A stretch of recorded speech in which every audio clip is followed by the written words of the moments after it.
Selamat malam Bu Seri dan teman-teman. Saya di sini akan coba menjelaskan tentang pers, hukum, dan hak asasi manusia yang dikutip oleh Profesor Dr. Bagir Manan, SH, MCL. Kompetisi wartawan, kompetisi pers, Hari Pers Nasional HPN di Palembang 2010 mendeklarasikan hal-hal penting seperti peresmian sekolah jurnalistik oleh Susilo Bambang Yudhoyono, menyepakati Piagam Palembang antara lain. Ia menugaskan kepada Dewan Pers menyelenggarakan uji kompetensi wartawan UKW. Setiap wartawan diwajibkan mengikuti uji kompetensi. Pengertian kompetensi wartawan. Apakah kompetensi? Dalam bahasa hukum, kompetensi artinya berwenang atau memiliki hak bertindak atau membuat keputusan yang sah.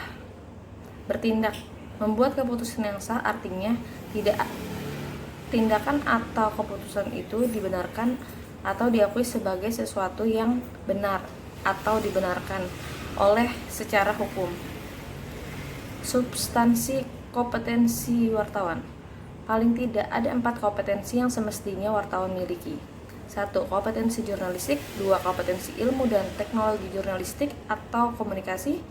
3. Kompetensi dalam bidang ilmu dan pengetahuan objek berita. 4. Kompetensi manajemen jurnalistik atau manajemen pada umumnya. Peran pers dalam penegakan hukum.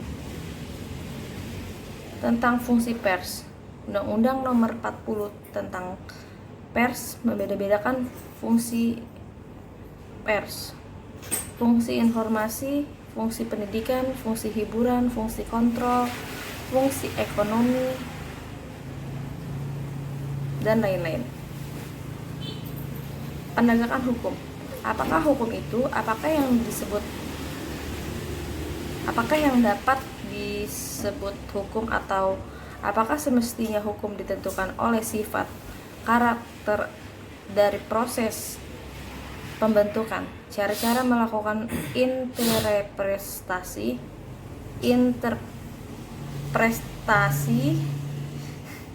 dan tata cara penegakan hukum itu. Berdasarkan deskripsi tentang di atas, penegakan hukum hanyalah salah satu dari pengertian hukum. Dapat pula ditambahkan, penegakan hukum akan selalu terkait dengan proses pembentukan dan interpretasi. Dengan demikian, setiap kali seseorang pejabat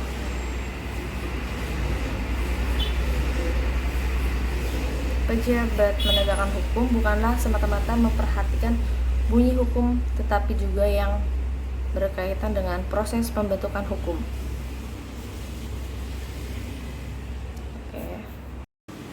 Pers menerapkan asas praduga tak bersalah.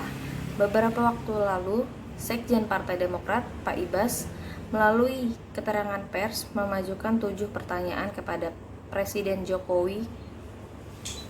Pertanyaan itu antara lain meminta Presiden Jokowi menyampaikan secara terbuka mengenai penyusunan kabinet, penunjukan para menteri, siapa saja yang berperan dalam penyusunan kabinet Jokowi JK. Secara normatif, konstitusional, Pak Ibas pasti mahfum tidak ada kewajiban hukum Presiden Jokowi memberitahukan cara-cara yang ditempuh dalam membentuk kabinet. Membentuk kabinet secara normatif adalah eksklusif constitutional power presiden dalam bahasa harian. Kita sebut hak prerogatif presiden, hak yang secara politik dan hukum tidak dapat diganggu-gugat. Pembatasan kemerdekaan pers. Sebelum memasuki substansi, perlu klarifikasi beberapa hal. Pertama, sebutan kemerdekaan pers bukan kebebasan pers. Dalam tulisan pembicaraan, 2 sebutan tersebut dipergunakan silih berganti.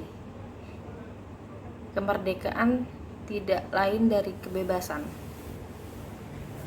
Begitu pula sebaliknya, sebutan kemerdekaan pers yang bersanding dengan sebutan freedom of press lebih lazim dikenal publik daripada sebutan kebebasan pers, apalagi kalau sebutan itu disandingkan dengan liberty of the press atau press liberty. Selain itu, secara normatif, Undang-Undang Nomor 40 Tahun 1999 menggunakan sebutan kemerdekaan pers. Kedua, sebutan pers. Sebutan ini berasal dari bahasa Belanda pers. Dalam bahasa Inggris disebut press, freedom of pers. Secara harfiah artinya antara lain mesin cetak atau alat percetakan. Disebut pers karena sebagai media yang dicetak. Sekian presentasi atau video conference dari saya.